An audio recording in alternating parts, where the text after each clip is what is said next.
Hello, hello, hello. Here we go for another Tuesday.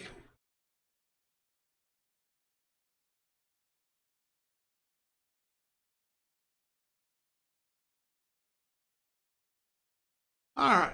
Well, we're off to a little slow start, but we will hopefully have some more people show up here in a little bit and we will go from there.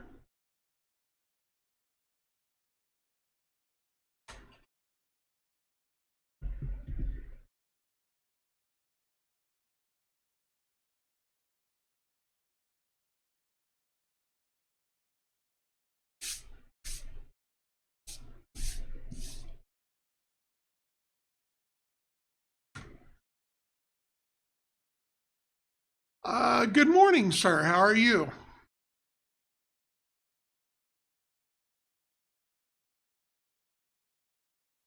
Welcome, welcome, everybody.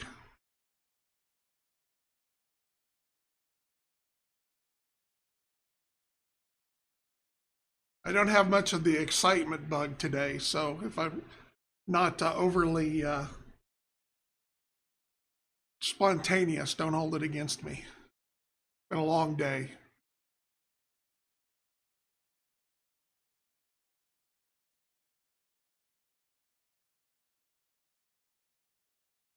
Let's see here.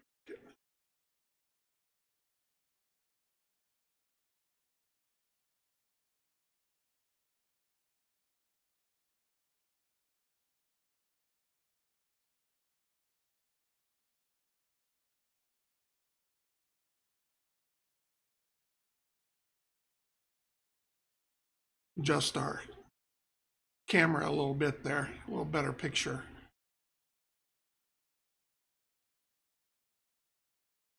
Can everybody hear me okay?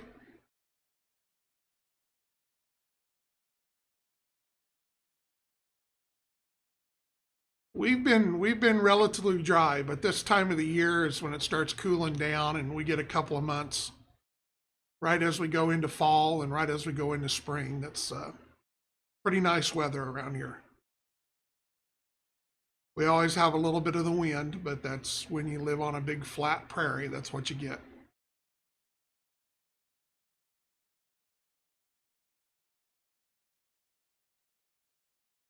And I haven't forgot about you either, Sparks. I did get your email. I just haven't had a chance to get back to it yet.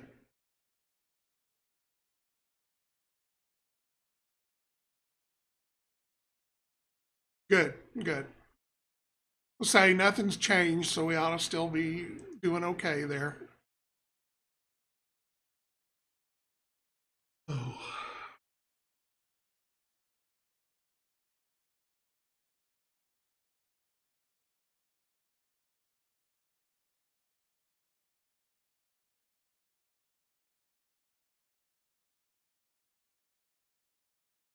Hello there, Gimli. How are you doing?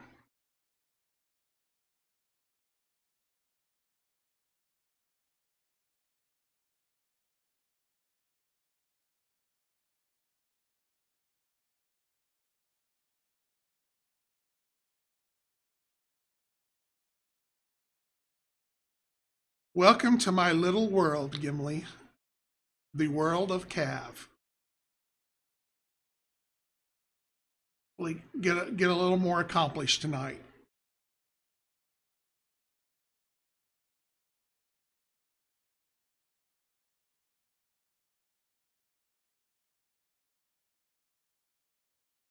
Oh, we're waiting here. I'm gonna carve on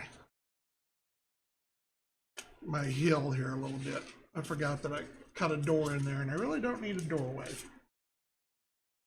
when I was giving an example.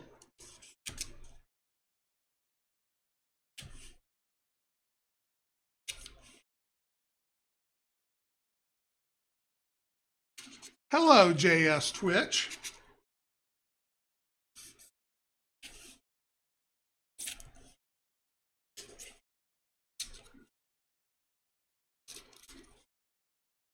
Thank you for subscribing.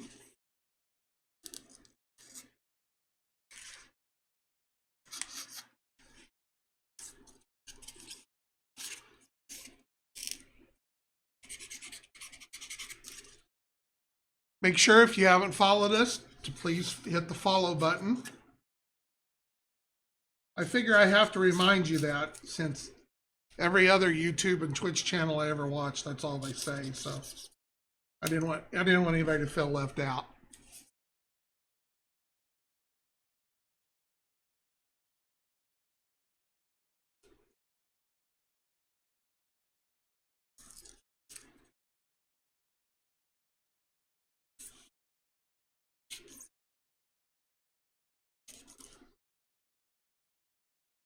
While I was waiting for everybody to come in, I'm repurposing some of this terrain that we used in a previous feed, and I forgot that this one had a doorway I cut in it, and I don't really need a piece with a door.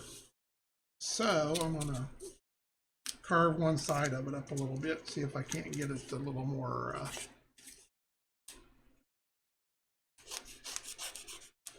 what I want it to be. More, you know, rocky road.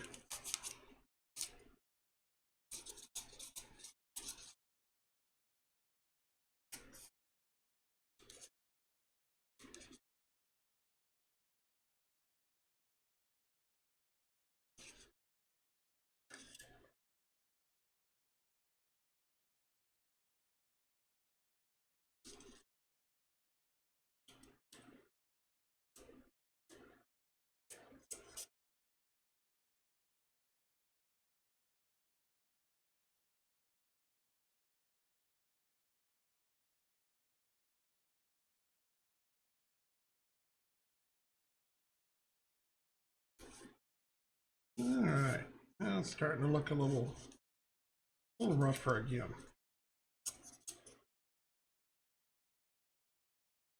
Get rid of some of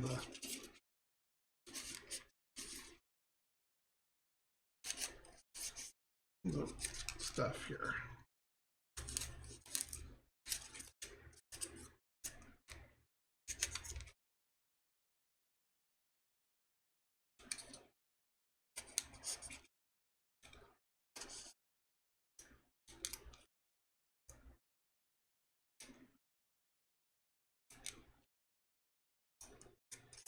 All right. Looking a little more craggly. I may later go on back and put a little bit of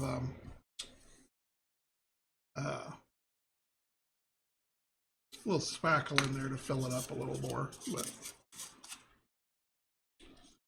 we'll put that one aside so I can work on it a little bit more. I got everything sticking to me with static electricity. Yay.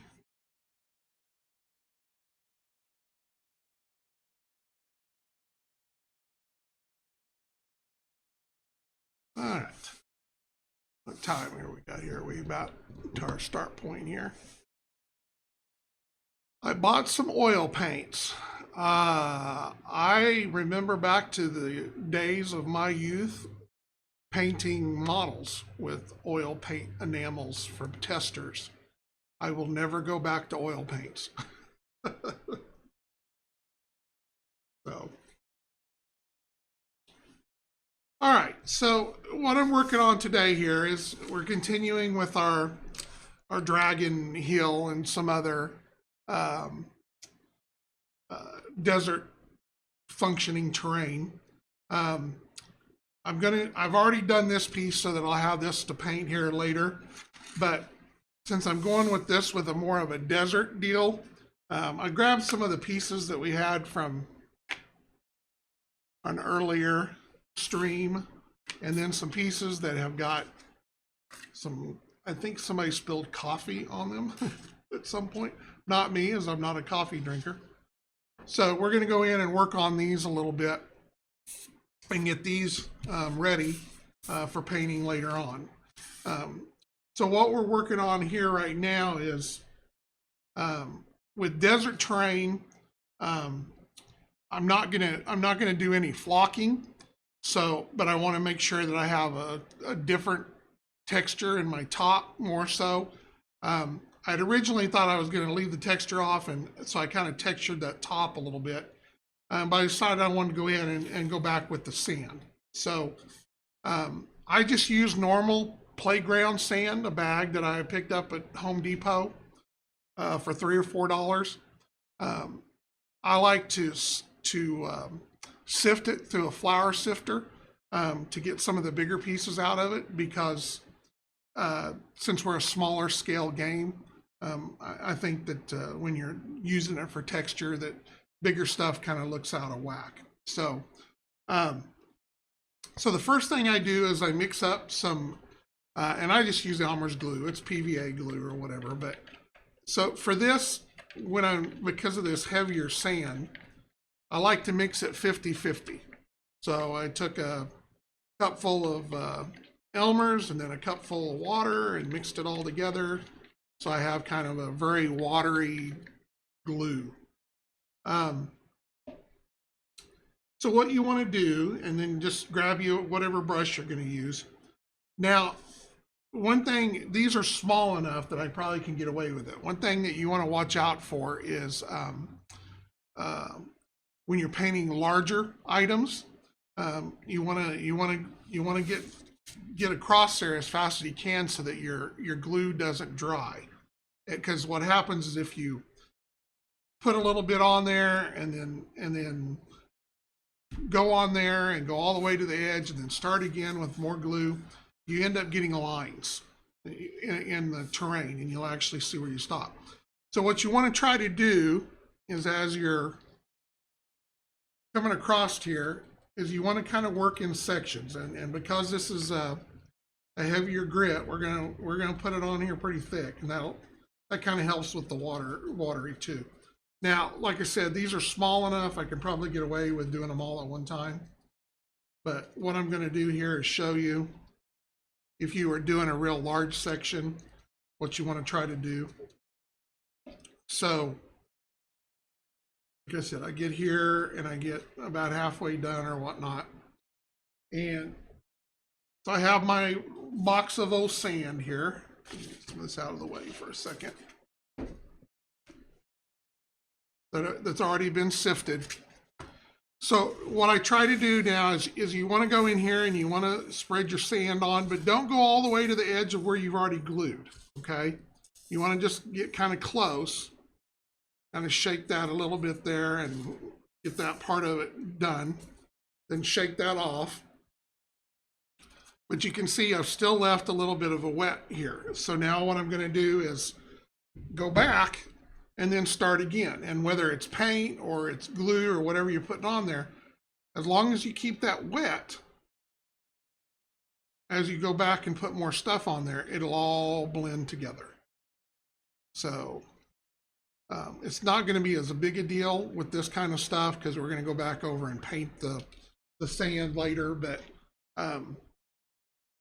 especially when you're flocking, you want to be careful with that. So, and make sure that you're working in an area that this stuff gets in everything. It's just like playing in sand as a kid. When you got out, everything you had sand in it. So I kind of shake it and slide it back a little bit, make sure it gets in there good.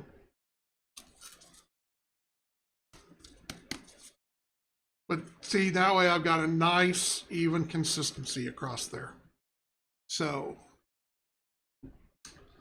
now, the good thing that since I'm going back and using the sand is I've got some pieces. This is a piece that we had that got some. It's been flocked and whatnot, but somebody spilled coffee on it at a show or whatever. So what I'm going to do here, but because we're putting this all thick and we're going to put the sand on here, I can just go right over the top of it, and it'll all, once we paint it all in there, it'll all blend in. Get that on there good and thick. And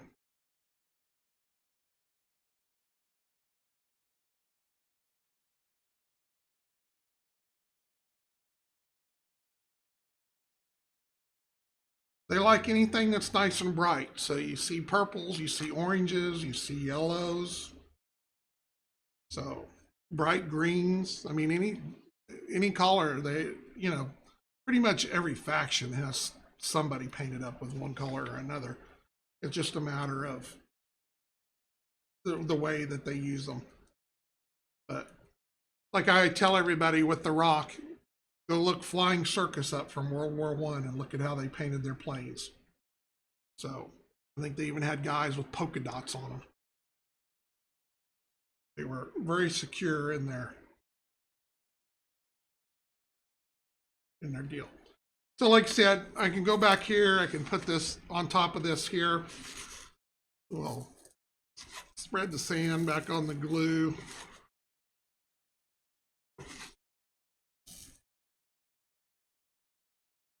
By the time I'm done with this, I figure I'll have a whole nice little set of desert scatter terrain that get to go with my dragon for some deal. But see, that way it just goes right on top of the grass.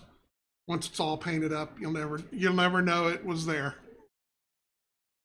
Make sure you have plenty of room to put everything, because as the more you do, you don't want to touch it. You want it to be where it's supposed to be. So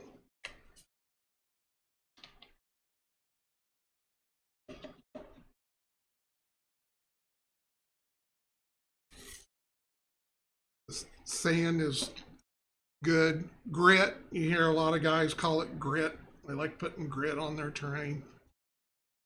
So a lot of people put it down on everything, even when they flock over it. They put the grit down, they paint the grit up and get their colors on there, and then they go back in and flock over the top of it and just leave parts of it showing, and that gives you kind of a nice ground.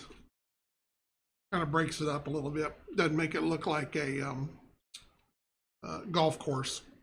That's the biggest thing when especially when you're dealing with grass and stuff. You're just trying to keep your board from looking like a golf course.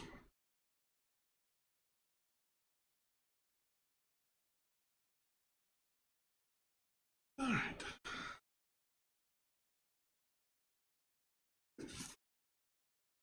Some more sand, more grit on here.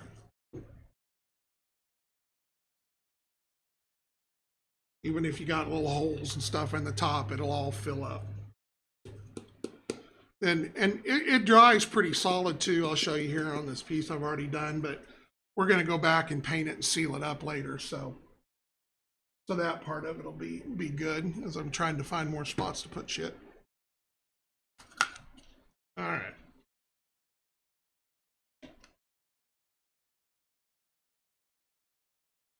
Nice mocha flavored terrain here. I think this was at CAVCon last year. We had a box of terrain that was sitting over somewhere, and I come back and looked, and it looked like somebody had set a coffee down on top of it and spilled it. And I looked in, and of course all the grass on this stuff just soaked that coffee up like a sponge. So yeah, no, it wasn't this year. I'm pretty sure it was last year, because we had both the tournaments, and we had a lot of terrain there for the tournaments. So it's been sitting down on one of my workbenches. I've been going to go back and fix it, and then I was like, this would be a good time tonight to get this stuff going.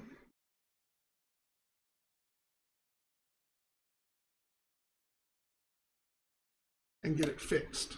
I've got some big pieces too, but I don't know when I'll go back and.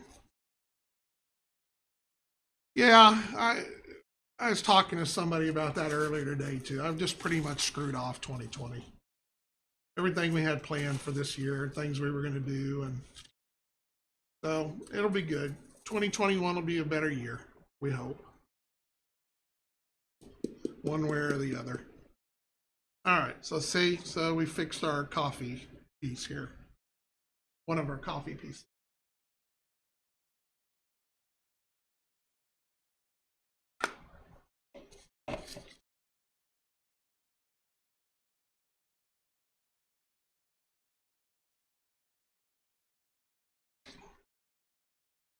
Yeah, and I mean, of course, with everything that's going on, you really can't get around a lot anyway, but I miss, just getting out and doing stuff and meeting other gamers, and it's just part of what I do every year. And It's really bummed me out. I get all kinds of little quotes in my head from the dude from the Big Lebowski. Bummer. Bummer, man.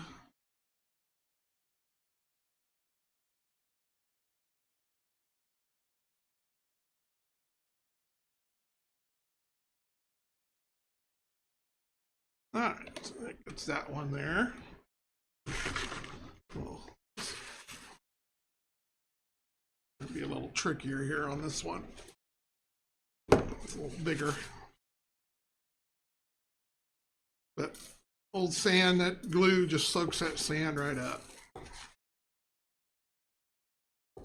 You want to make sure too, I have found is pretty regular, is when they put that sand in a bag, a plastic bag, they don't do the greatest job in making sure it doesn't have any moisture in it to start with.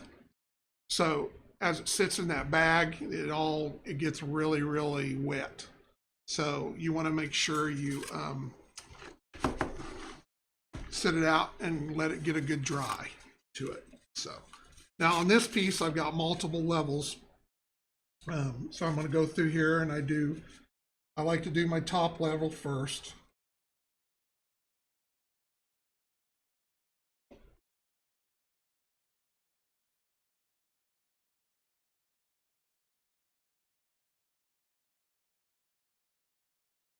And make sure you keep your glue mixed up. That the glue will start settling and trying to separate on you. So make sure you get it good and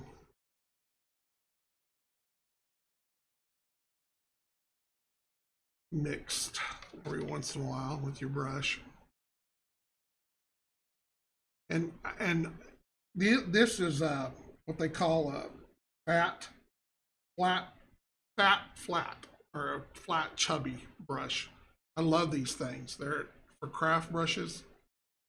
It seems like, you know, I do everything with these kind of brushes.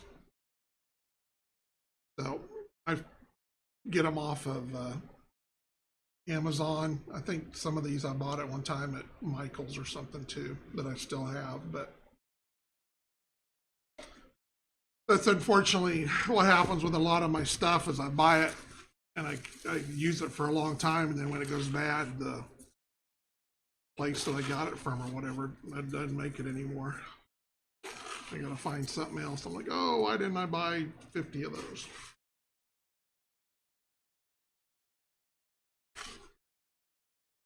All right, so cap that off.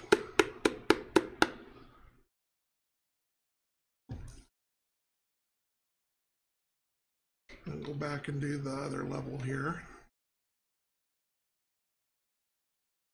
And I try to normally get it, especially if I haven't used any spackling to seal them up on the edges.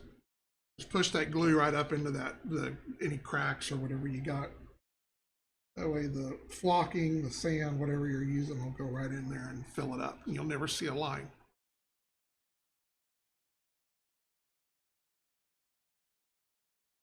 Yes, makeup brushes are very, very good. You can even if you don't, you can buy them on Amazon dirt cheap by the bag. They're great dry brushing brushes.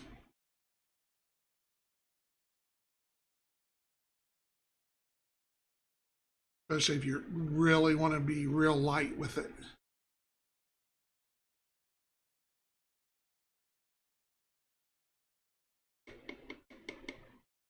Well, and you're going to find that with a lot of your brushes. I mean, anything that's not natural, especially. I mean, all of these. This one wasn't as bad, but I've had others that just shed, and you just have to just use them till they quit shedding. I mean, that's what I do.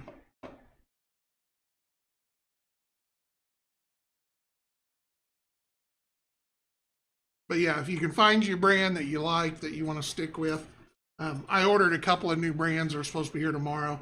I'll talk about them next week and give you guys a little mini review, see how they are.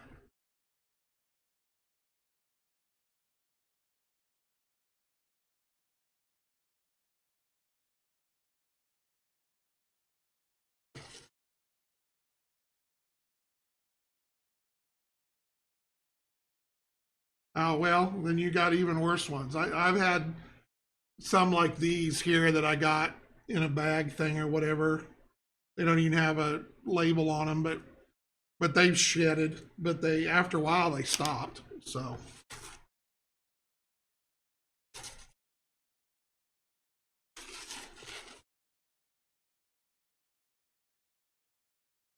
all right, and you want to make sure do not touch the sand after it's on there and it's wet till it's dry because it will come right off. All right, so there we got our second 2-level one there done. Okay. Now, if you've got one that you've already put some rock on, I always go back and do my rock in gray or whatever. So you want to make sure that you keep the paint away from that.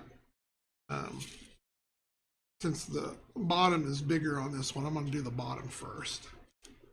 After I said I normally do the front, but I'm going to go right up against the rock because I really don't want to go get sand up over the top of it.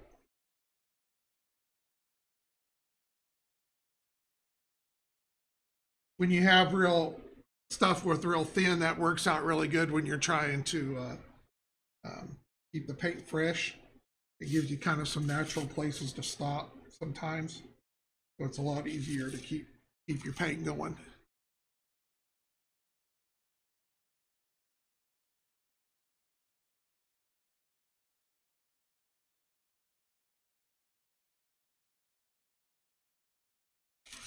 I use a lot of the Reaper brushes. They're actually out of Ireland, that I've had good luck with that I like, and I mean they're not Walmart special price, but they're not bad.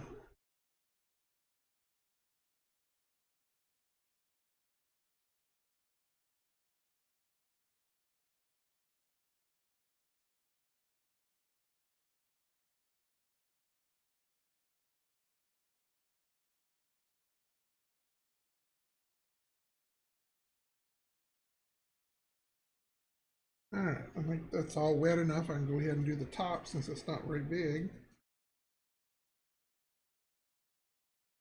Get it all at one time.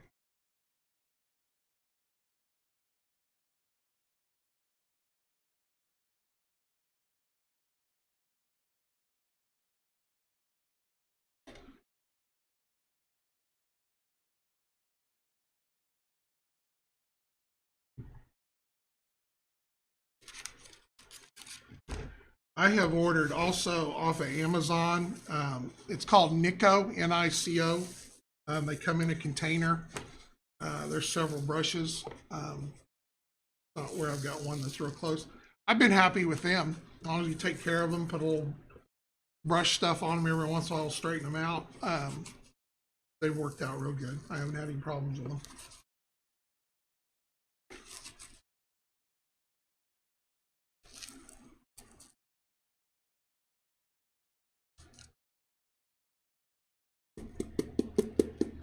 But price wise, you can't beat them. They're relatively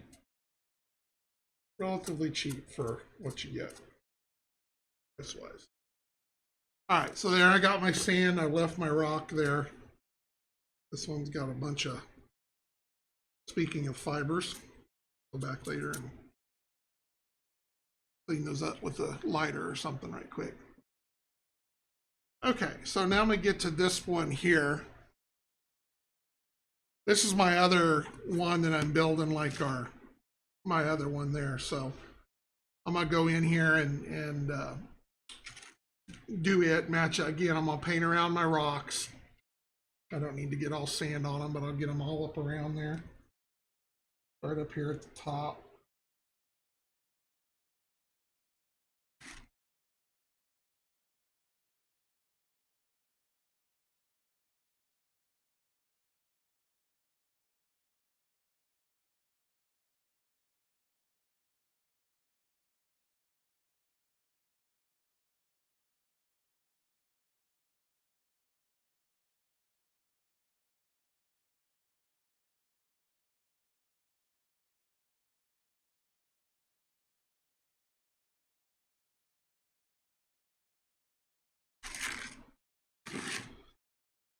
More table's getting sand on it a little bit. Now it's getting a little crunchy. But this one that I did, just like I did the other one, I cut it out, shaped it all up, put it on the base here that I cut out, sand the edges down, and then put a little spackle around the edge to lock it in there. Try to get into my rocks there a little bit.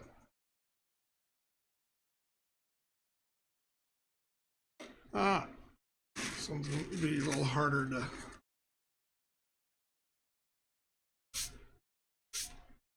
I use a bigger box than this, but I didn't want to have to drag it all out, so.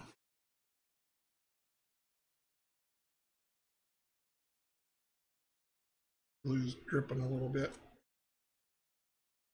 That's the way I like the bigger box because I can keep it flat.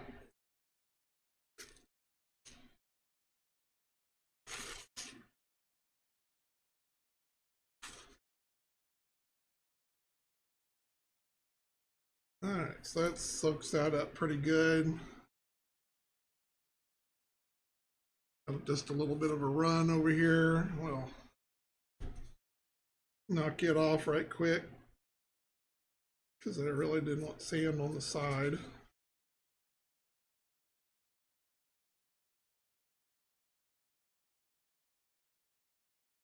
Brush that off a little bit. Okay, so now I'll go back in here and do the around the edge. I'm going to go all the way down to the side. I want this all to match up, so it's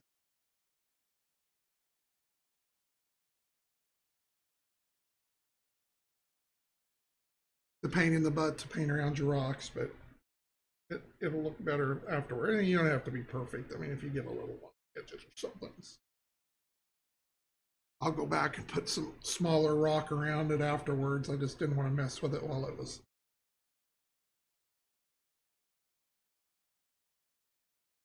when I was putting sand on it, so.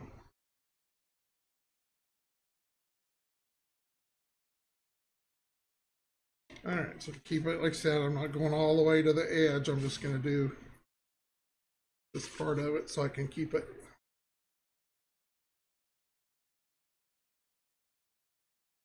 Don't let it dry out.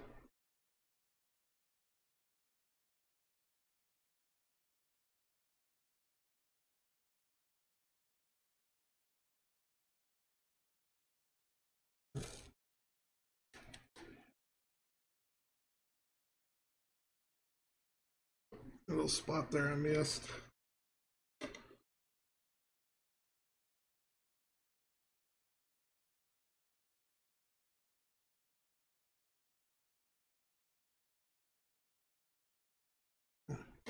Got him.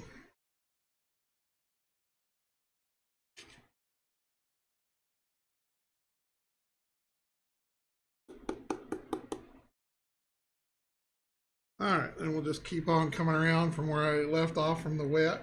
That way it all stays nice and even. We'll do the other side here.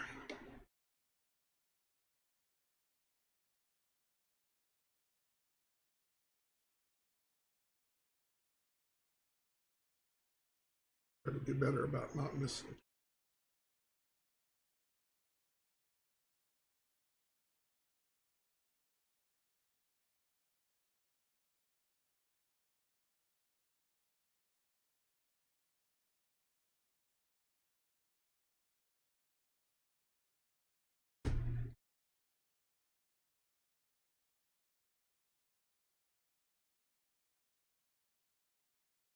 All right. All right, then we'll sand this all up.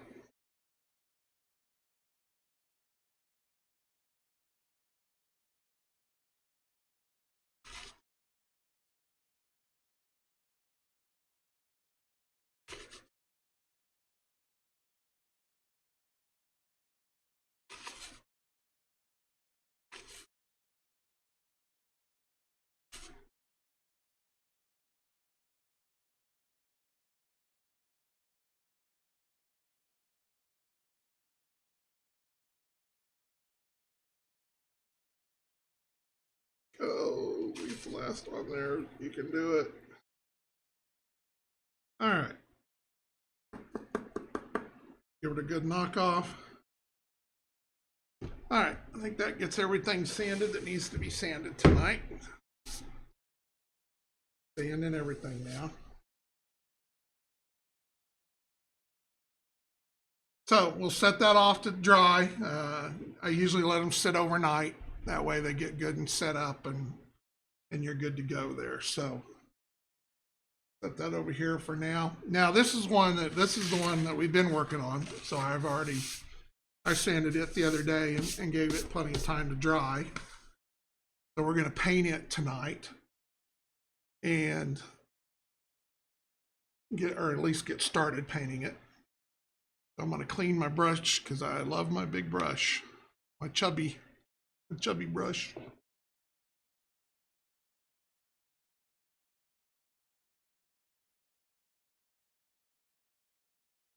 Get some of the glue out of it.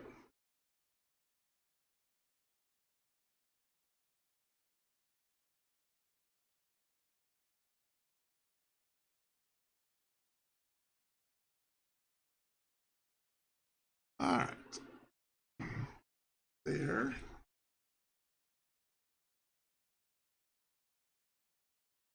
I'll give it a good wash out tonight too with some good hot water, and that'll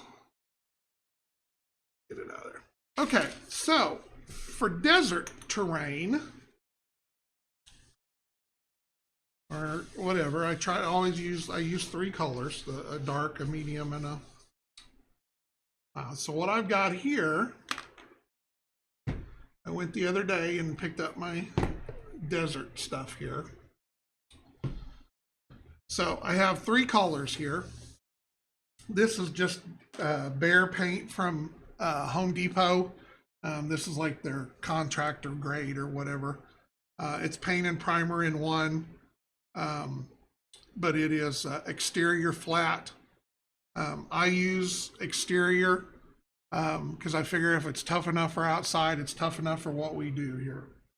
So the colors that I use for desert, for my dark, this is what they call gold ink. It's not really an ink, but that's what they call it. But that's my dark color. That's going to be our base. That's what we're going to use tonight. My middle is what they call Indian Spice. And then my light color is ceramic beige. So, I can put those up in comments later or something in case somebody wants to name again. But these are the ones I use: gold ink, Indian Spice, ceramic beige.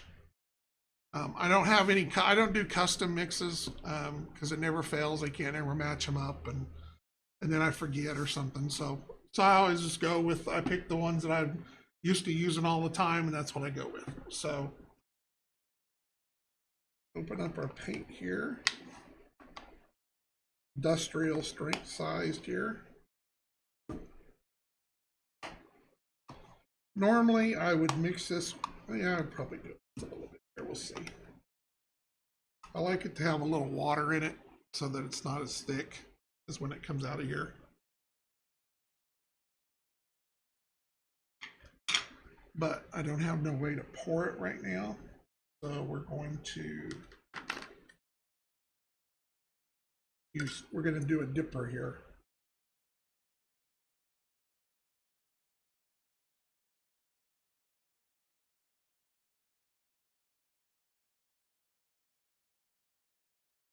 Then we'll just toss this to the side. All right, I think this will be plenty for tonight, so I will put that all back together there. I generally try to mix it probably 1 part water to 3 part paint. I know normally when I do a gallon of paint, I'll put like 1/4 water in it. So it's kind of a hard way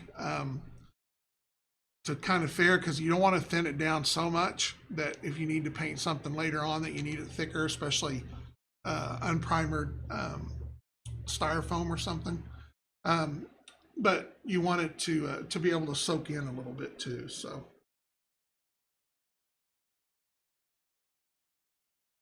put a little water in there and get her stirred up.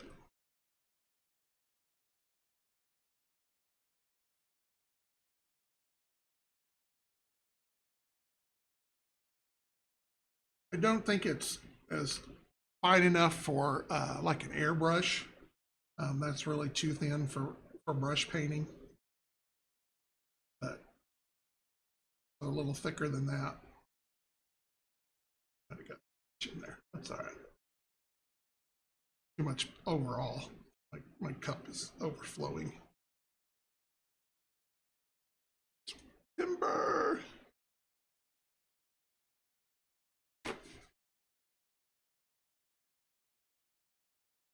That's why I always keep lots of paper towels around. I am a messy painter terrain guy.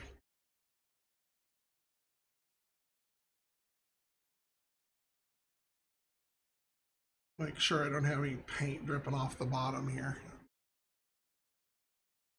That's what I'm mainly looking for. I certainly wouldn't go any more than 1 part water to 4 parts paint. If you're gonna do anything, go to the other way. Do more paint, less water. Because once you put too much water in it, sometimes you can set it out, and if you're just a little bit too wet, and let the water evaporate out of it a little bit, it'll thicken up. But if you get too watery, it's time to go get some more paint. You can just mix that back in as you go and work it in.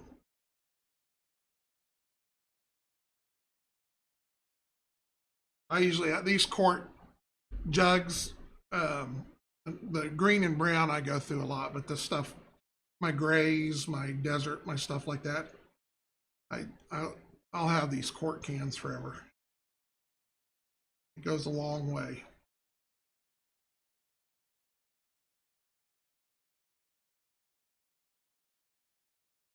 All right, I think I got it about where I want it to be. So now what I'm going to do, we'll get some more paper towels out to be safe. So now I'm ready to paint this. Now I'm going to paint everything but the rocks, because those are going to go back as gray. I was thinking about making my face gray as well. I decided not to, because I want to have a more of a desert look. So I may change my mind down the road, but for now. So I just want to get my paint here, and I'm just going right over my sand. I'm just putting it on there. It's really going to soak it up.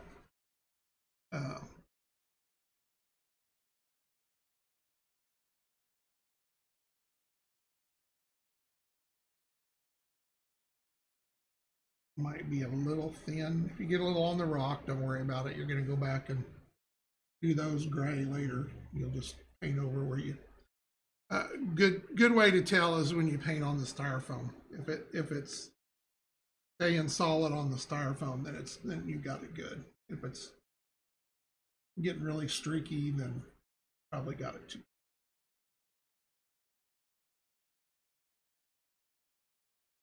Like I said, I'm not worrying if I get a little on the rock, because I'll go back and do that later. I just start at one end and work my way through.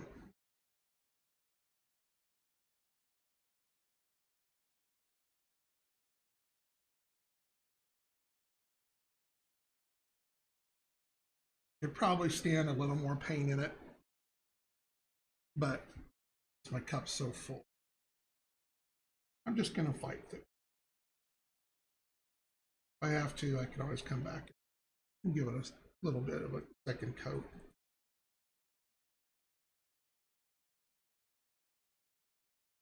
This is just the base color anyway.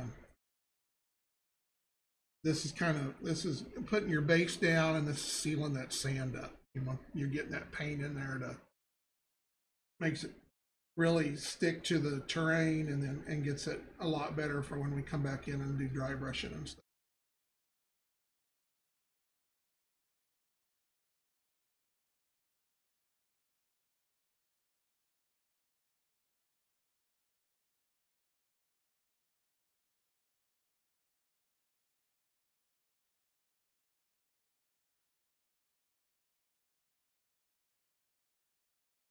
As long as you keep it going, keep wet to wet, you won't get any lines in it. It'll all come together.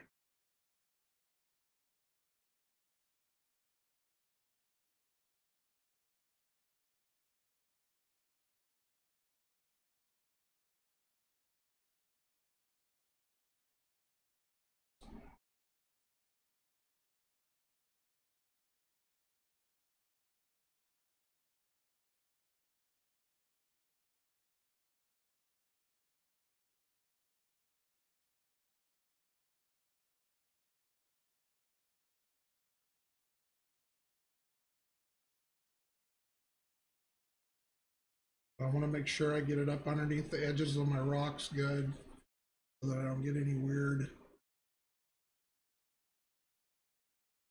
blue or something showing through later.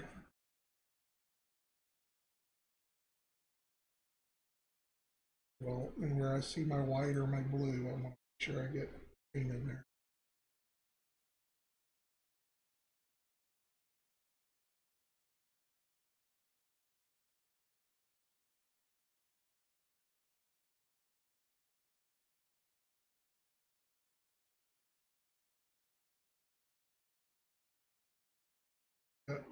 Reactivated my glue a little bit there. Sand's trying to come up just a little bit. What I get for going back over it while it's wet. That's one thing you do have to watch out for, especially when you put a little bit of water in it, is when you're using Elmer's, when you get back on it, it will reactivate that glue and make it soft again for a while. So be careful with that.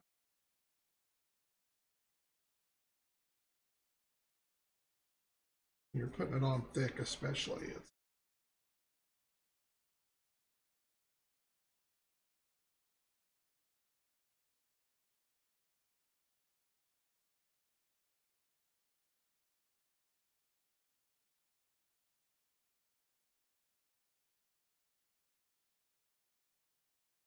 But as when the paint dries, it'll all dry back up and be nice and sealed. Usually after it's painted, you won't have to worry about it unless you just got it on super thin, but you shouldn't have to worry about it reactivating because the paint will seal it up.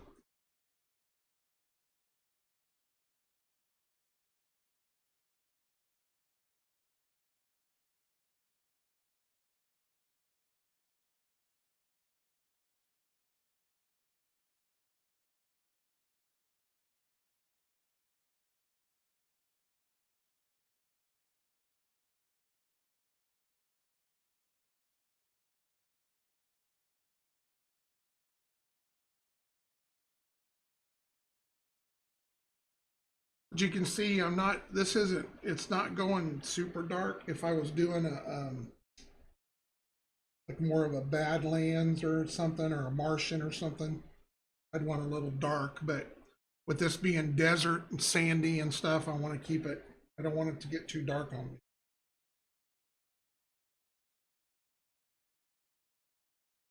That's the most thing that I see wrong with most desert boards I see people do, is they just get it's too dark. It doesn't really look like desert. It looks more like a broken ground or Badlands or something.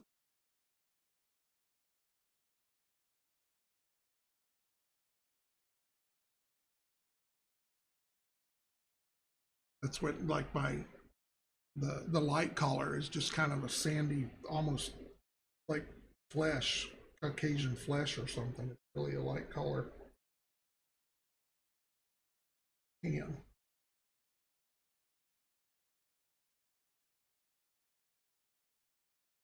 I think I got this is my, I hope it is.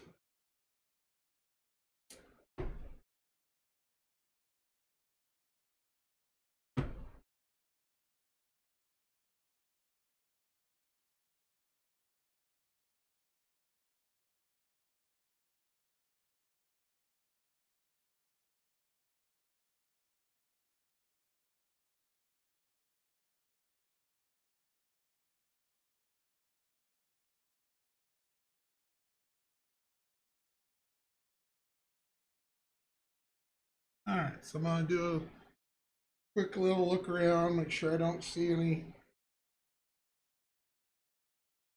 spots that I missed. I don't want to, like I said, you don't want to get too aggressive now until the stuff dries again.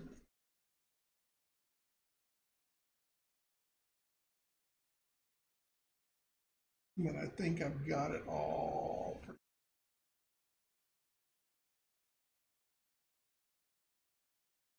All right. And this, I'm just going to pour this back into my main paint here.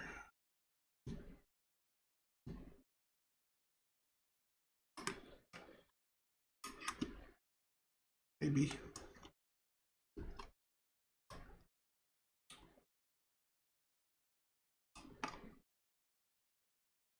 There it goes.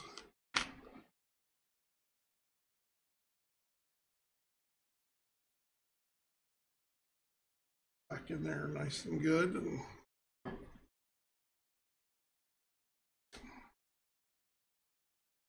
because you really want to keep from getting the paint into the edge of where the lid sits down on there, because it becomes a mess if you don't over time. You can find a little port cap or something to go on it that's got the little pour spouts, are even better. But, I love those things. Okay, so we're going to use our fresh water here to finish this so I don't get more glue in it.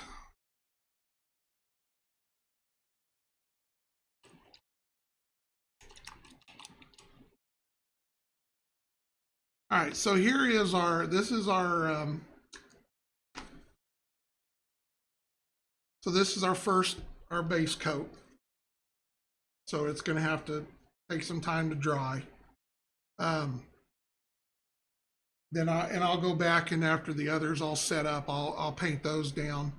And then next week we'll start working on dry brushing and finishing up the rock and stuff.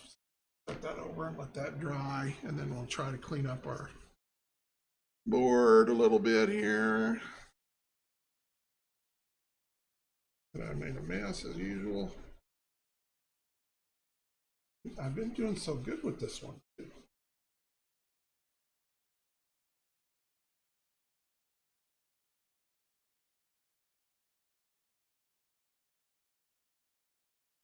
Usually I can go back with a little bit of rubbing alcohol and get it totally clean. I mean, you don't want it perfect. You want it to make it look like you're actually doing something.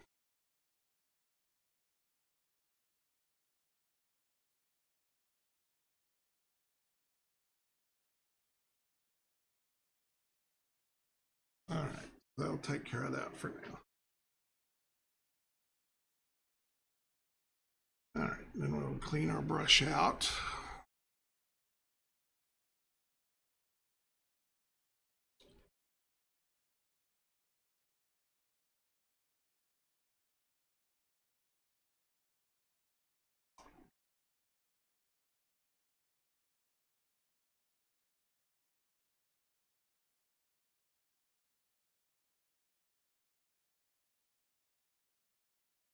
Till next time, brush, and we'll get back with you.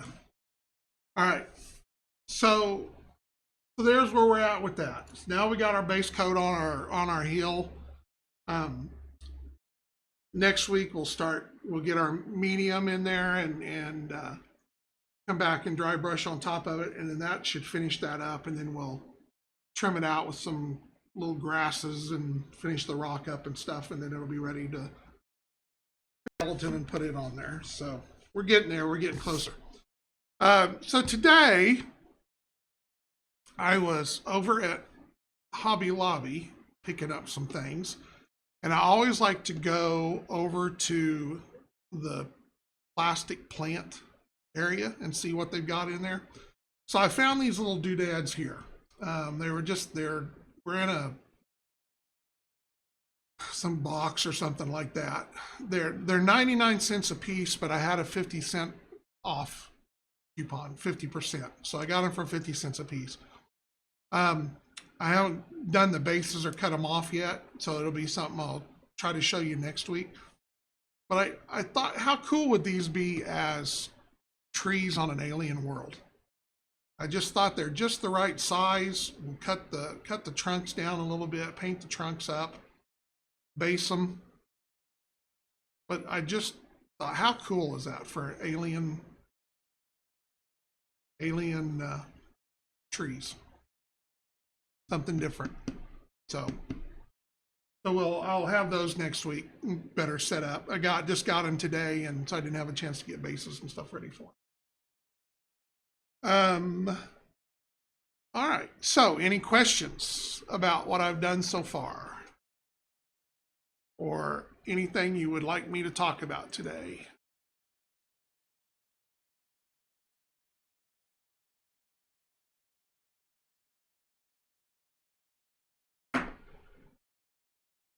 Bueller? No, I think I'm going to leave them as is. I want to paint the trunks, but I don't know. These I really like. This one here, I could go. They're kind of rubbery. I might do a little airbrushing on these.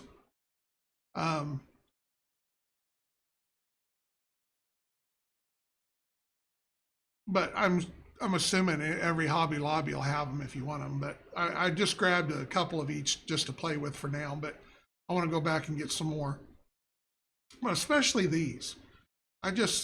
These were so alien tree looking. Demo the Vex next week. I wouldn't even know how to try to airbrush on Twitch. That would have a mess. So I have a feeling that if you've ever used a Badger airbrush, I got one of each. They sent me one each 2 or 3 weeks ago. They're still sitting on the floor next to my door, to my office. They're very nice. They are set up a little different about the backs. Yeah, they're just the way that all the stuff goes in the back is different. So I'm gonna play with them some more, or at some point I can give you a better. Maybe I'll do it next week. Maybe not. I'm not ready. I don't have anything I really need to airbrush right now. But they are made by Badger, so a lot of stuff is going to be. That's what James tried to get me to send one of them. So, but I got to play with them first before I can do something with them. So anyway, so there's where I'm at with my plants, or trees, alien trees. All right. So that got us through our first hour. Now I've got stuff drying all around me.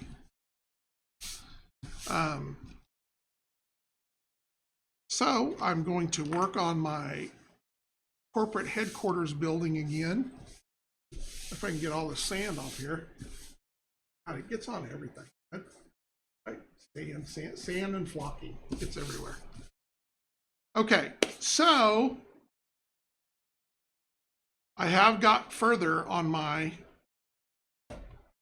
building. I spent some time last week after the show getting some of the more stuff put together once I got everything popped in there. So it's getting closer to being done. I do plan on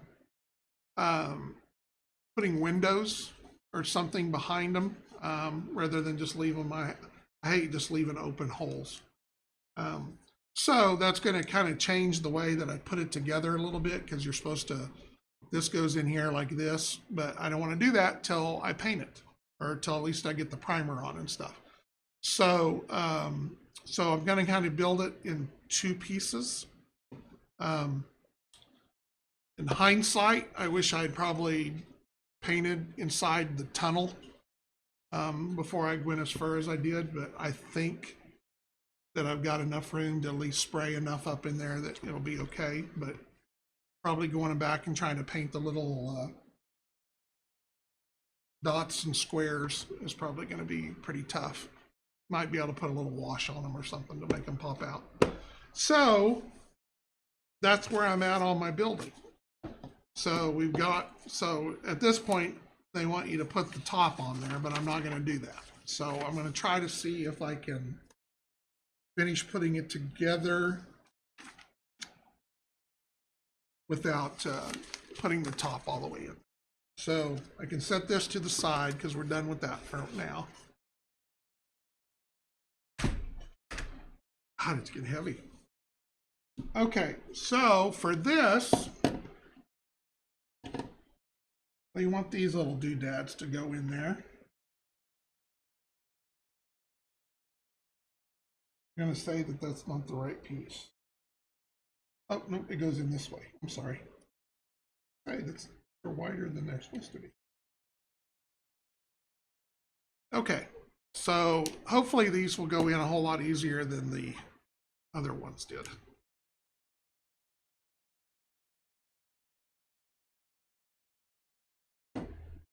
We'll work on these, get these put together here.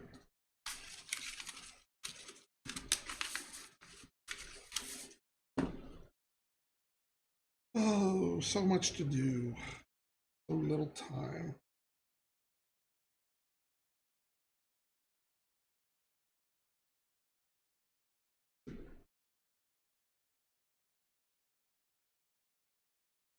Okay, these go in here straight and all the way down. A trusty little spreader here. Glue out of there. All right.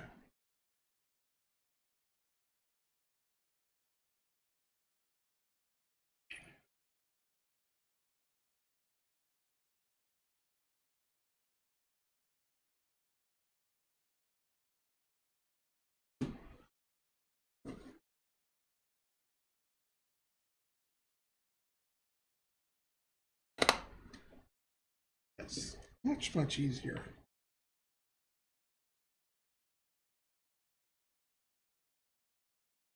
So probably what I'll end up doing is I will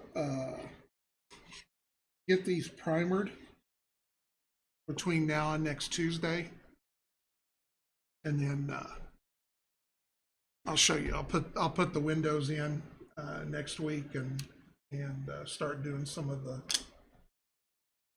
detail painting on it.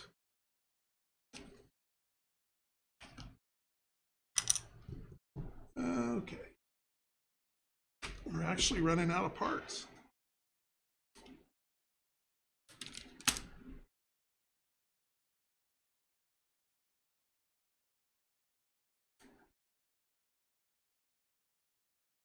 Maybe they'll come out.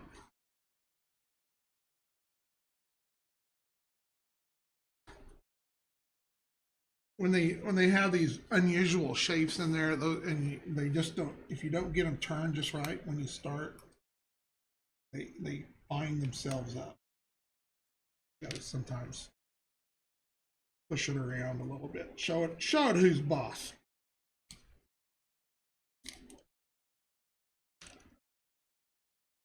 Those two there. Two more there.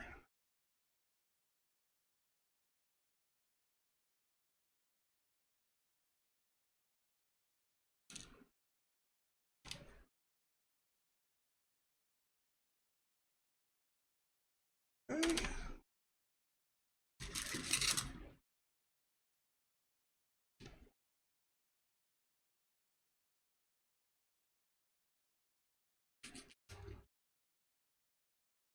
Clean them up a little bit.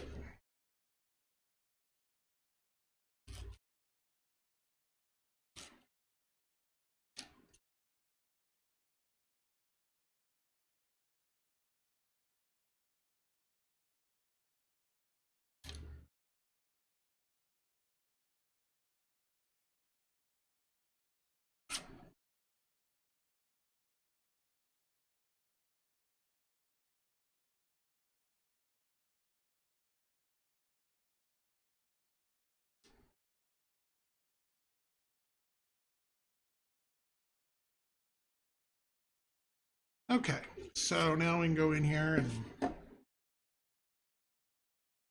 put these babies on.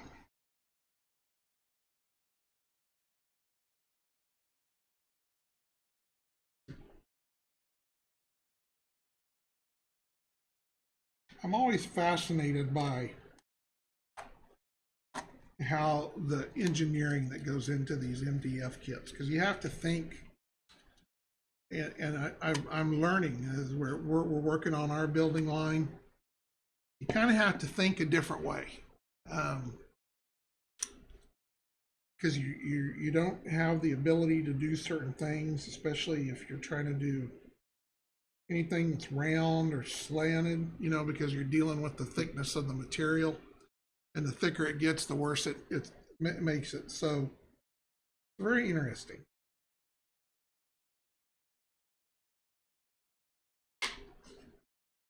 Bam.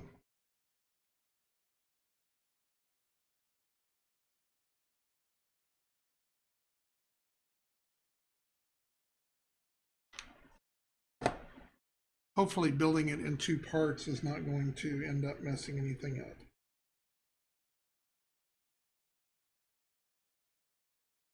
Shouldn't. It's pretty plug and play on the top there, so it should be.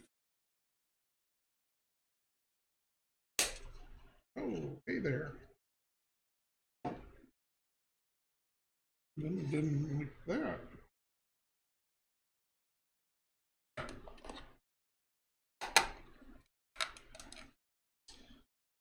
All right, no harm, no foul. I think it will all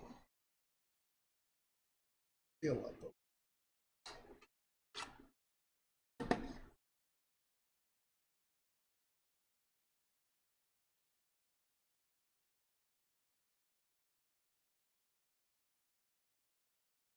All right, everybody's being awfully quiet. Ask me something. Give me something to talk about. It's PG rated. I have to be careful what I talk about.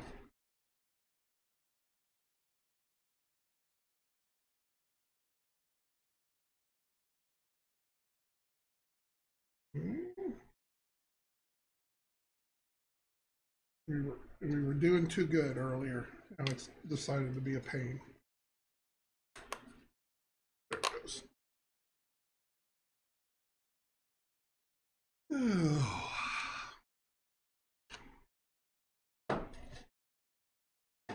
At least when they go in tight like that, you don't have to wait a whole lot of time to go to the next step.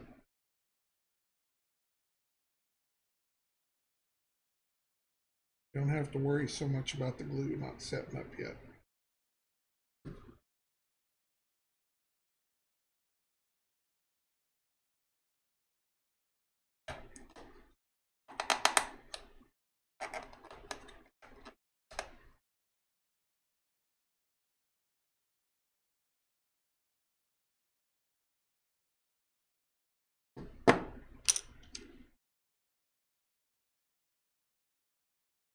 All right.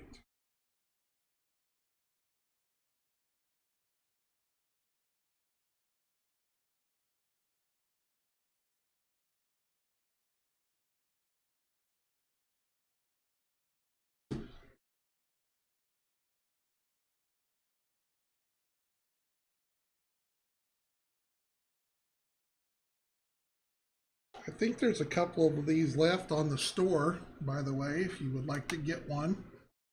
I think that they are very, very cool for like in the center of your city or whatever. That's what I'm going to use it for on mine. All right. So that goes on there like that. And then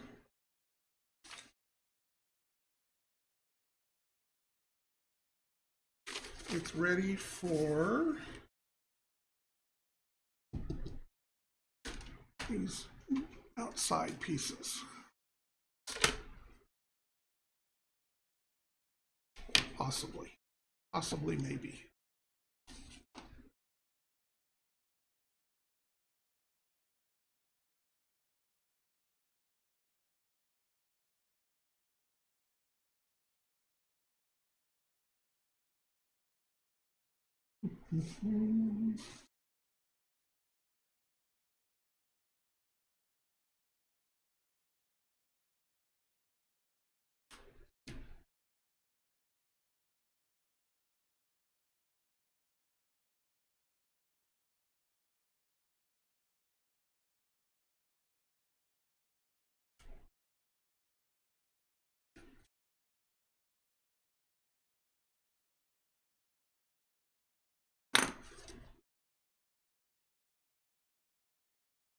Come on.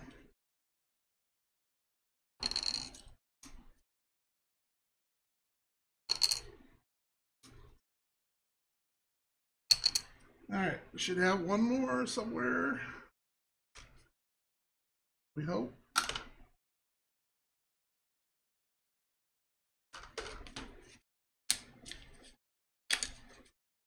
Here it is.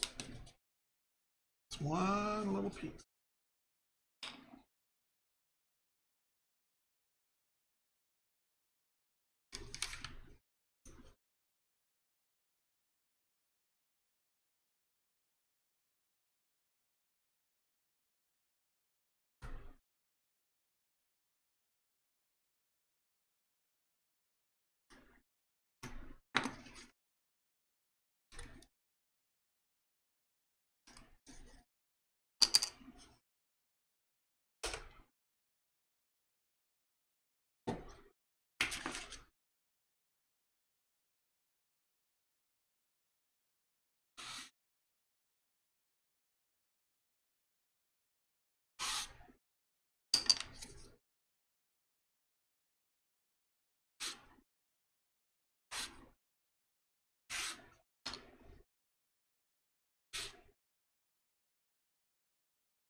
All right, now these, I believe, just go on with the arrows down, if I remember from the artwork.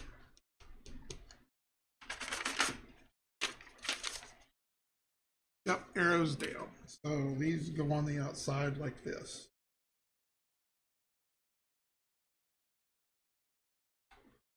Okay, so we're gonna see if we can get these to go in. Hopefully.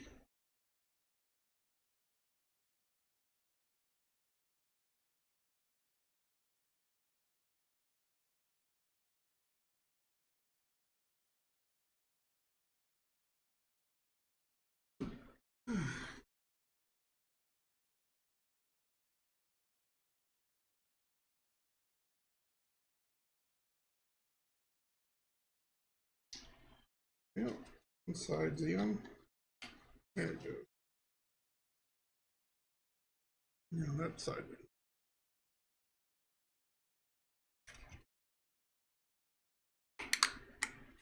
There it goes.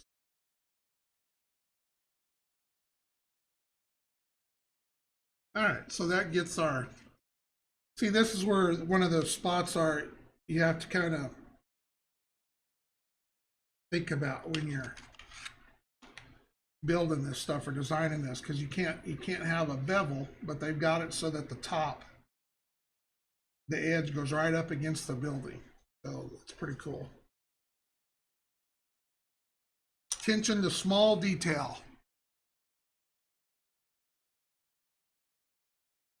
means a lot.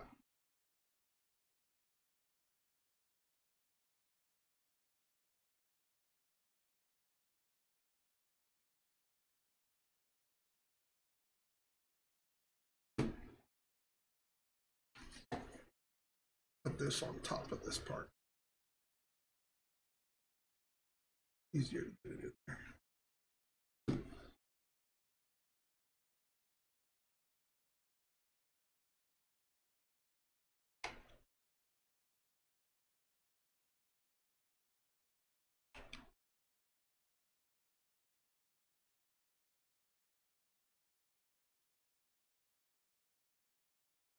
Um,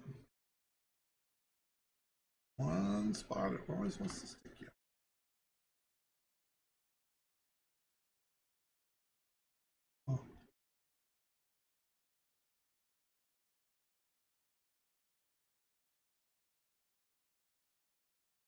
Get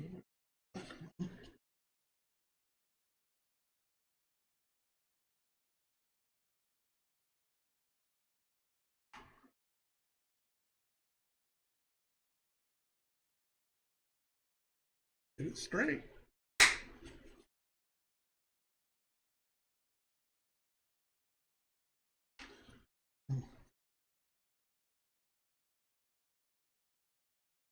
Wheel.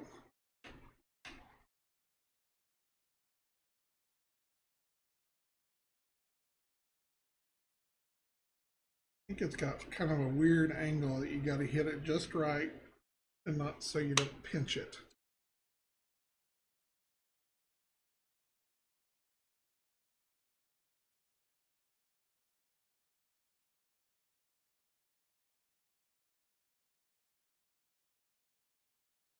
Nuts.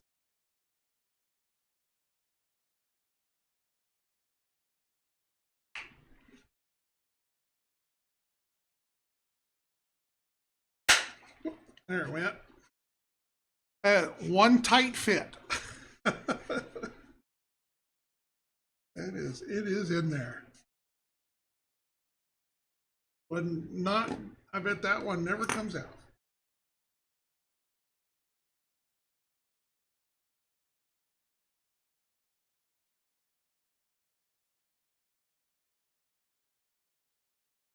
Let's go down.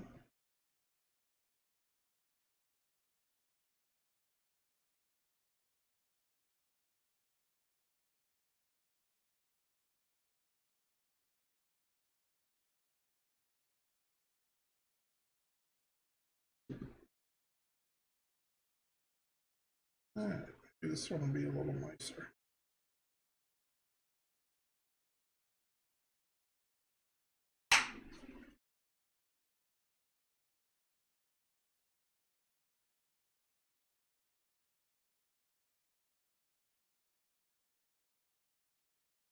The problem too is you can't set it down because you don't want to tear up the other side.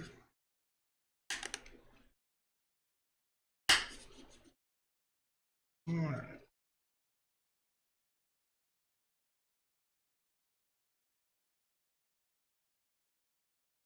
All right.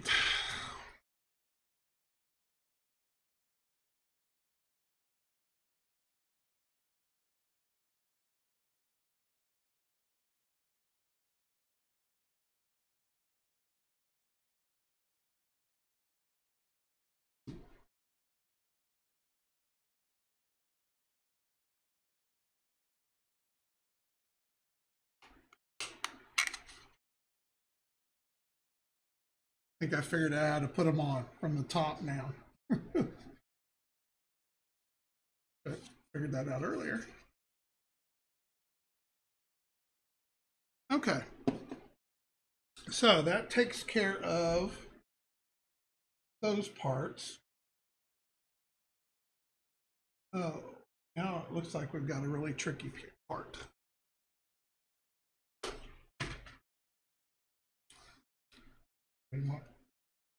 Lots of little pieces.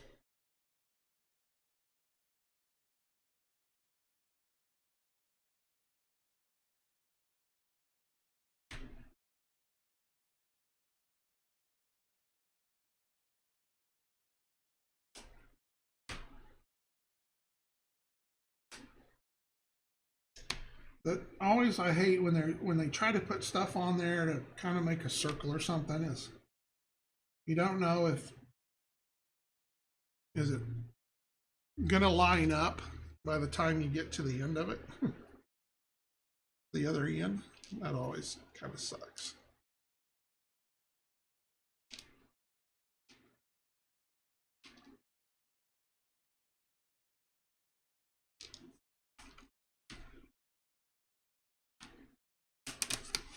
But if you want a nice kit that's not just a big square, you gotta do what you gotta do.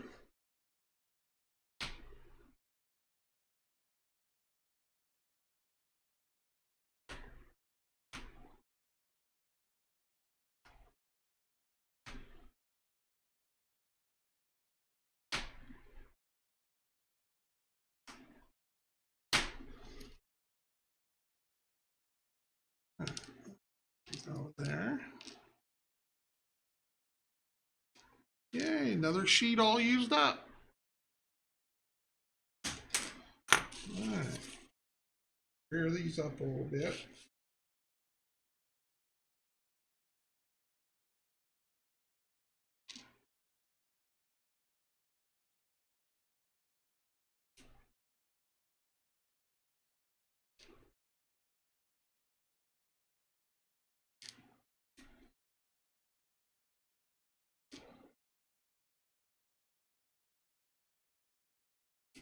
All right.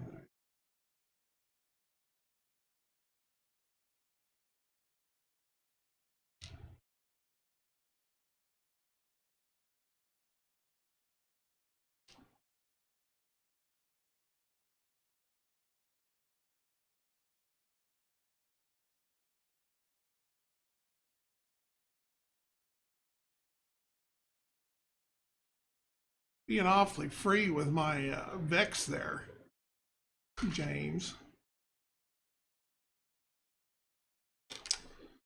Oh, gotta love these little doodads.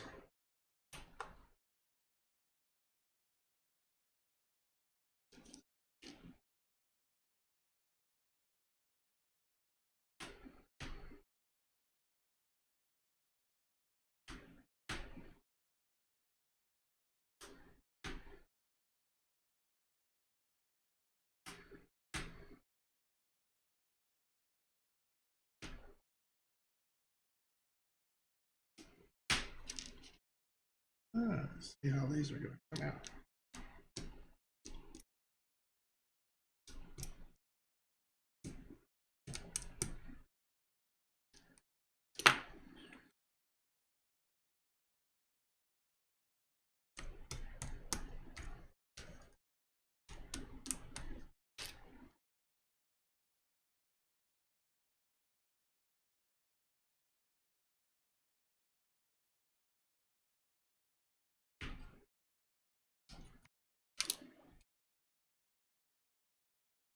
There's half of them.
All right, another sheet down. Woo, we're on a roll. All right, so they want these to go in a certain way that I'm going to assume that they don't really show. I think like they go in with the pin sticking out.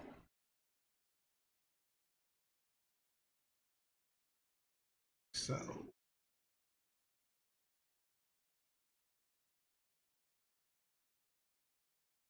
and then this goes on there like that. So I guess we will put these all here. Hello there, Thunderhead Studios. Thank you for the subscription.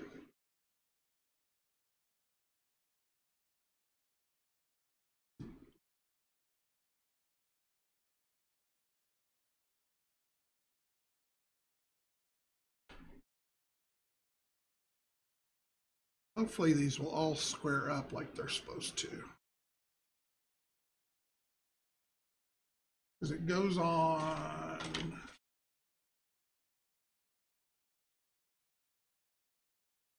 Okay.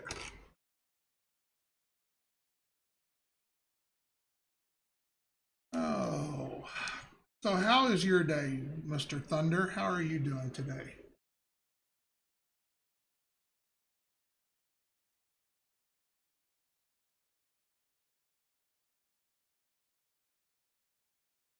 I saw your primer drop ship looking very good.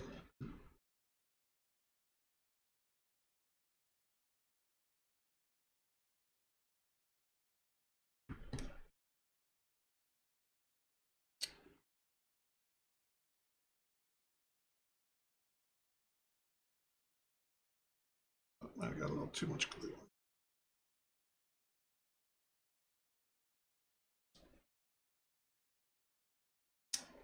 That's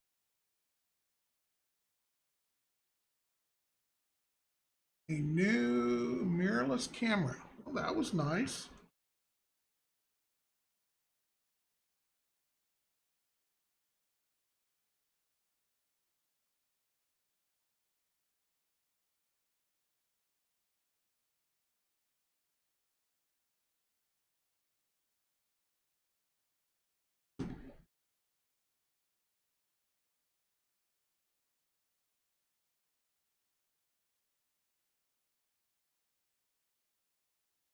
Gotta love all these little repetitive parts.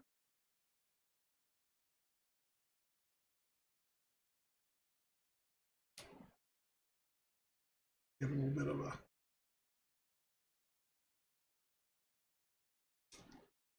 assembly line going here.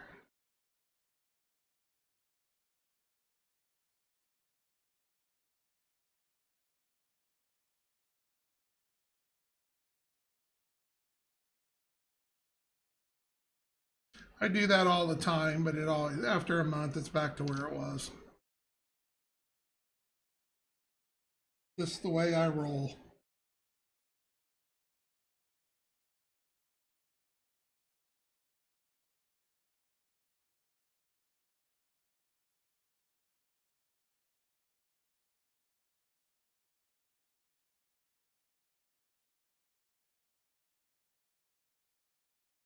All right, so then these all go little side up.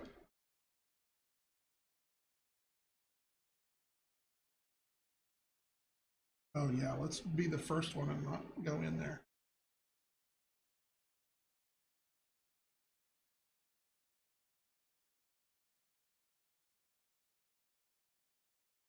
All right.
I hope I didn't mess up and put one in wrong.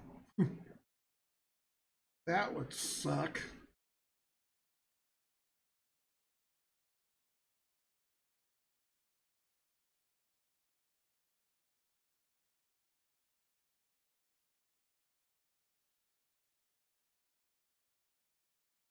There's got to be one.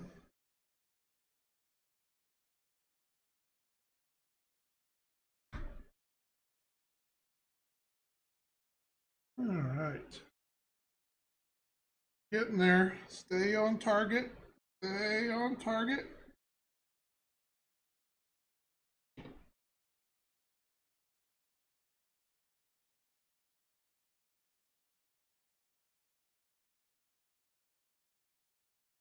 All right. Then these little doodads now I'll go into the top facing out.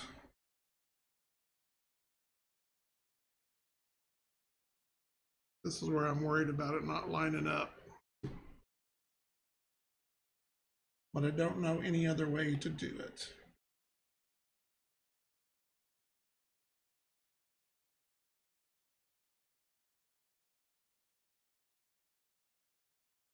If they have their math right, should all go in there. We hope. Not sure where those are.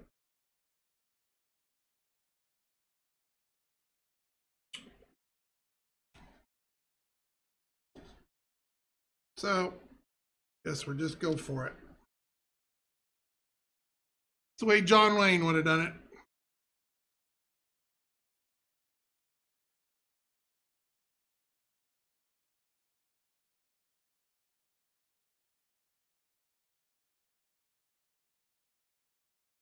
You must trust the system.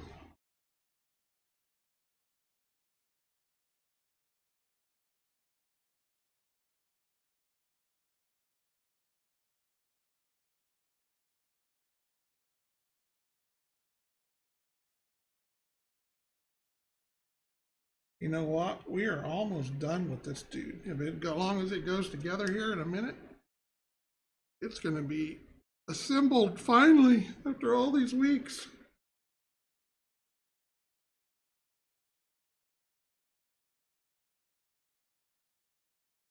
It's kind of worrying me that there's little different gaps.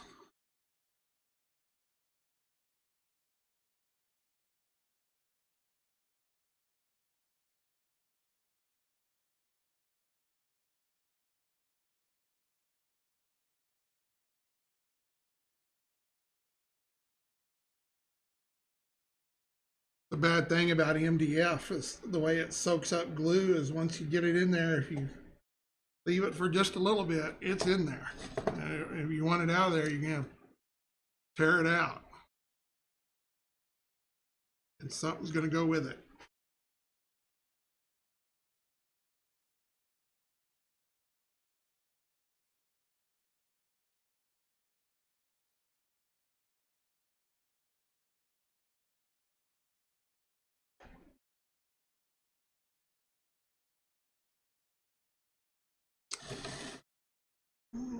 Righty.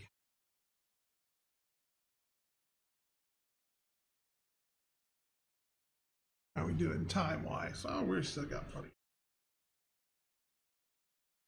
If the circle will fit, then we've just got, it's got a little stairwell with a little extra detail. Roof access, and then it's going to be ready to primer.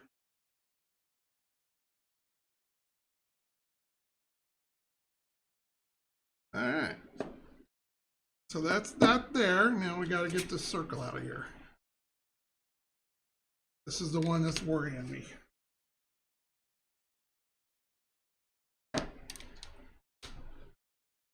Hopefully we can get it out of here and get it on.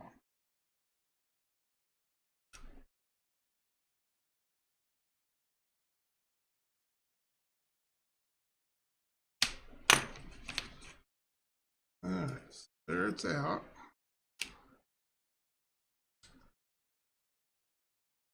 I don't need the.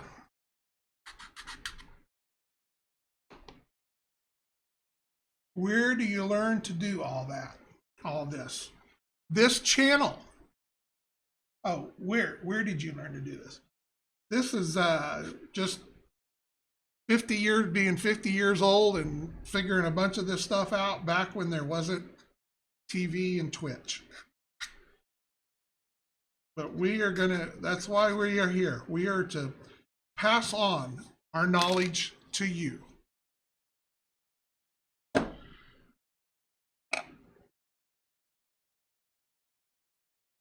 right, so I'm sure that that's supposed to go down in there. is. So now we have to figure out how to get it in there. So go ahead and put some glue on, because if we can get it to hit, there's going to be one shot. I don't have to take it off and try again. All right, so here we go. Cross your fingers. Come on, get in there.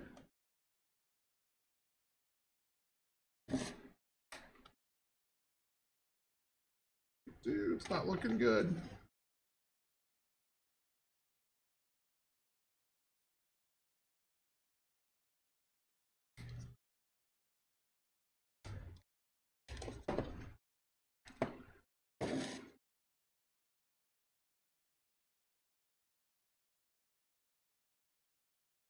And I thought about, putting them on this one and then, but it's just going to be just as hard to get it to fit the other way. Like, what the hell?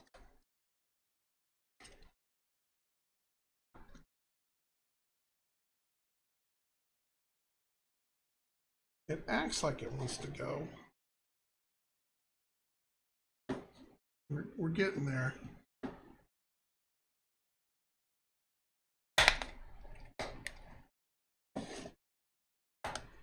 No, don't fail me now.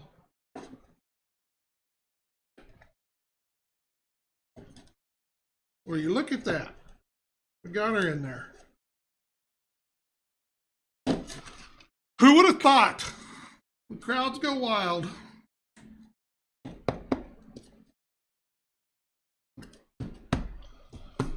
All right, that finishes that. So the only thing that's left to go on it, I believe, before it's ready to prime. Oh, I forgot it's got the little cardboard that goes on the outside of it. But it has a little stairwell that we're gonna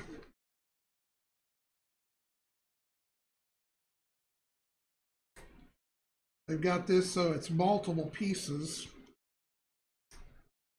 to give it some thickness.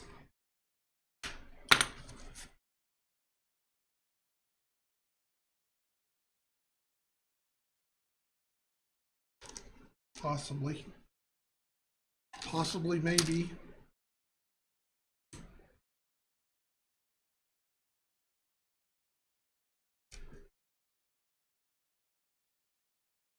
And also Bolt Forge, there is gobs of YouTube videos on there. That's one of the problems with doing it live on Twitch, is just like painting earlier, you have to let everything dry. YouTube, they jump, they're able to edit all their time out, and you see stuff that took 3 weeks be done in 15 minutes. So that's always a good place. But what they've got, a lot of these little cardboard details that go on here. I'm not sure.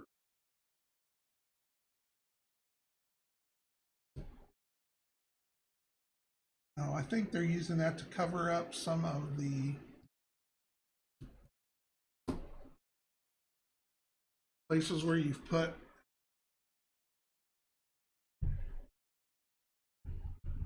oh, I see.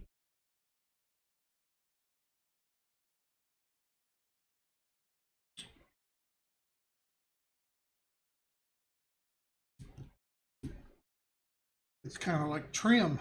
I want you to trim it. All right, so at least cardboard's easier to cut out.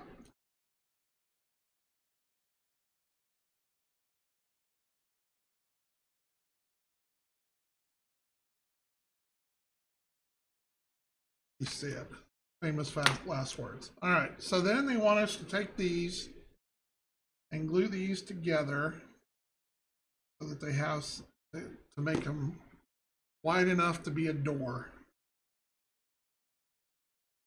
So you just got to kind of line them up and pray that you get them square because there's no pegs or nothing on here. So we're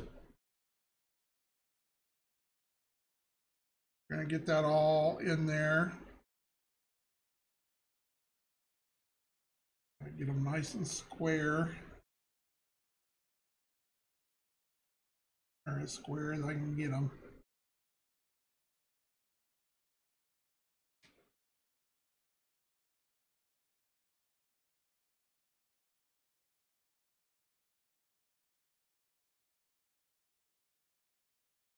Might be a good spot to do a little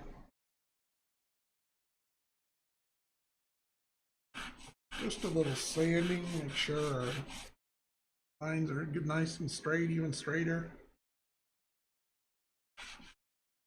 Trying to hold it together to keep all the glue from coming apart.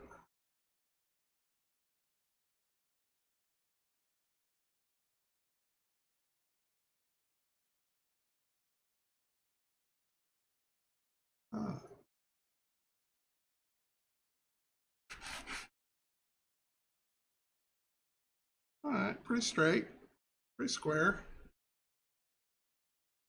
And then they want this to go on the outside of it, and that makes the door show up better.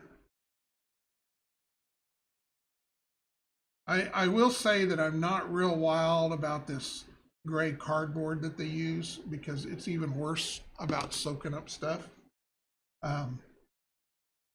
Some companies, and we will as well, use clay covered chipboard that I like much better. It holds detail better, and it's just looks better. A better product at the end.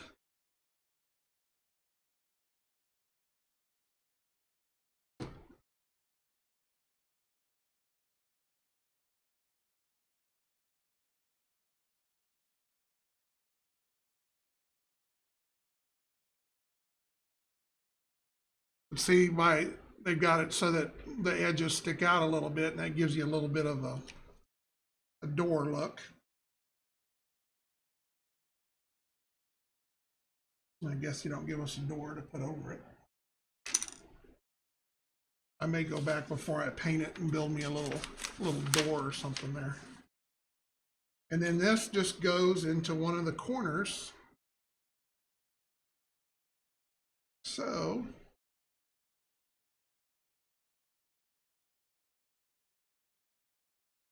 for your roof access.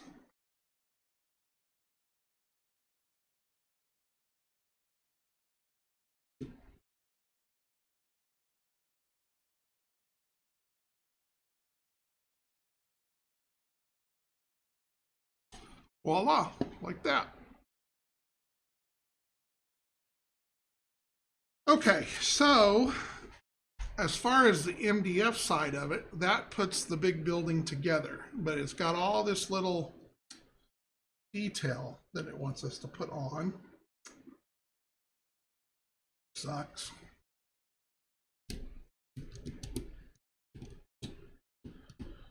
All right, so we've got the wide ones.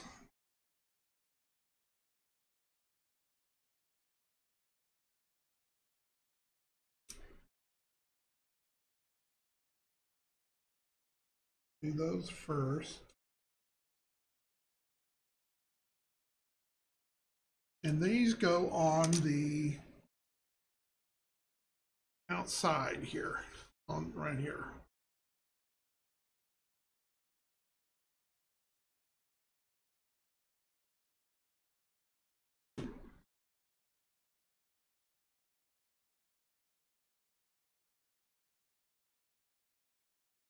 Like so, maybe. I want to make sure they're even with my roof. I want them sticking up.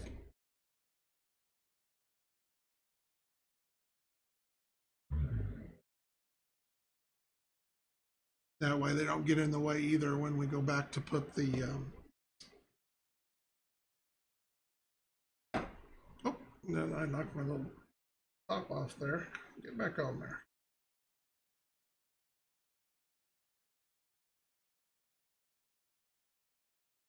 Okay.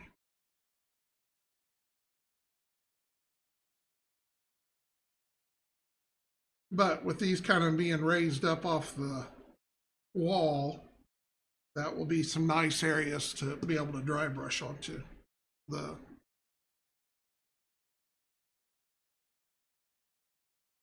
It will pick that up good.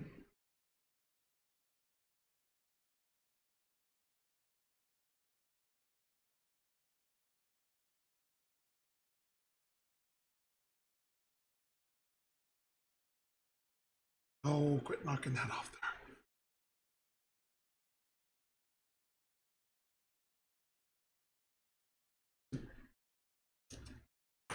Get in a hurry.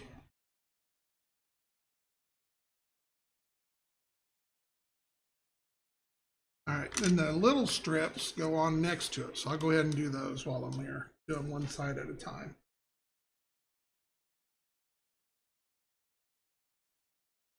At least it cuts easy.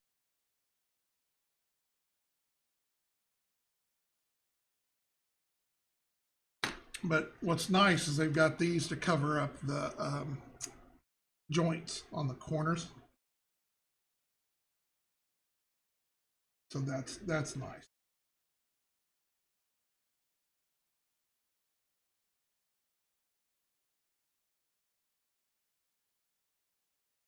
Makes it look less MDF-y.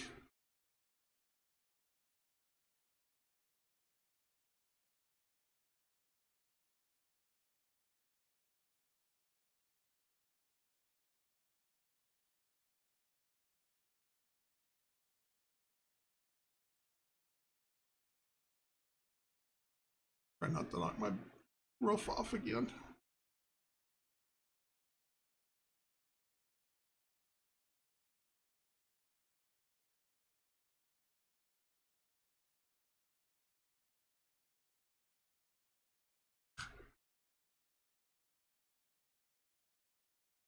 Sometimes it wants to stick, and sometimes it doesn't.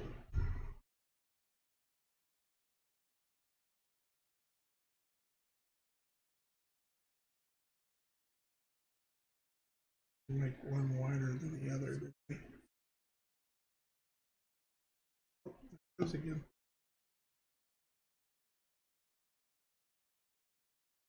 Guess I'm just gonna have to quit effing with it.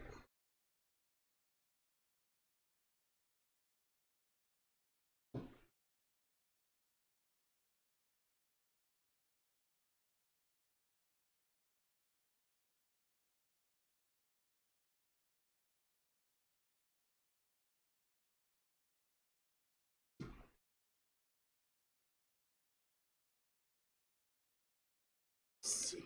Try to get one more on here right quick.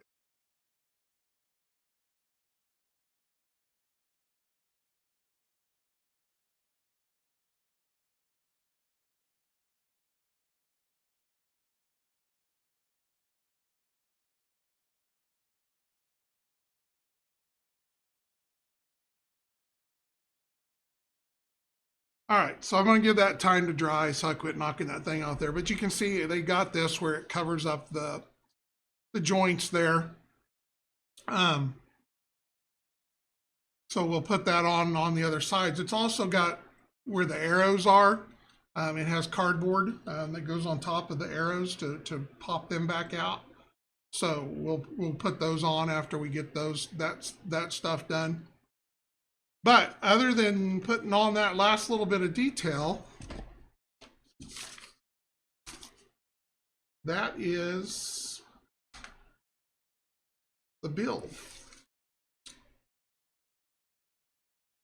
Possibly. But that'll end up going on there like that.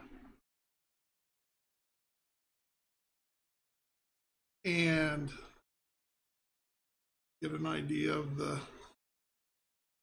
side of it as it goes through there. But I'm going to, so before next week, I will go through and primer that.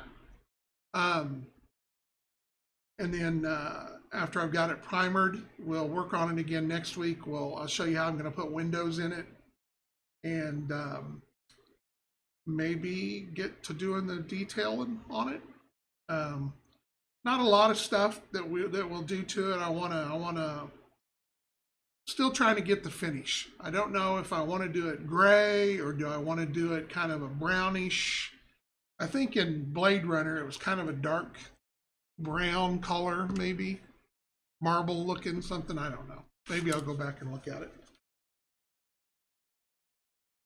But so this is drying here. You can see this. This is getting all soaked in there and getting our desert look down on there. That'll finish drying. And then next week we'll start dry brushing those and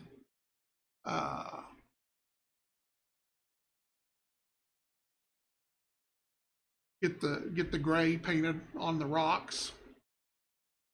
And then get some bases. We'll work on the trees, my alien trees, a little bit. So that's where we're at for this week. We've got about 5 minutes or so. Anybody have any